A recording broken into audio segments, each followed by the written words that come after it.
তোমরা আমার কালকের ভিডিওতে তো অলরেডি দেখে নিয়েছো যে আমি আমার কাজের লোকেশনে পৌঁছে গেছি। তো আজকে আমি এই ভিডিওতে তোমাদের দেখাবো যে আমি কি কাজ করলাম। তো চলো লাস্ট পর্যন্ত অবশ্যই ভিডিওটাকে দেখো। আর এই তো আমি আমার কাজ শুরু করে দিয়েছি, একটু হাত চালিয়ে কাজটা করছিলাম, কারণ যেহেতু 2:30-3টে নাগাদ আমি ঢুকেছিলাম আর আমাকে একটু বেশি রাত হওয়ার আগেই কাজটাকে শেষ করতে হতো, তাই একটু হাত চালিয়ে কাজ করছিলাম।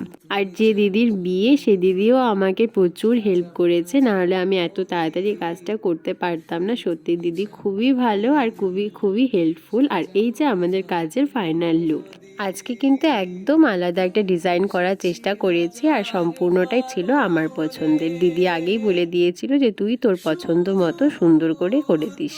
আমি তোমাদের সমস্ত ট্রেগুলো এক এক করে দেখিয়ে দিলাম, কেমন হয়েছে অবশ্যই কিন্তু কমেন্টে জানিও। আর হ্যাঁ, তোমরাও যদি তোমাদের স্পেশাল দিনে আমি সুন্দর করে তত্ত্ব সাজাতে চাও তাহলে কিন্তু আমার সাথে যোগাযোগ করতে পারো। চলো আজকের ভিডিওটা এতটুকুই, দেখা হবে অন্য কোনো ভিডিওতে।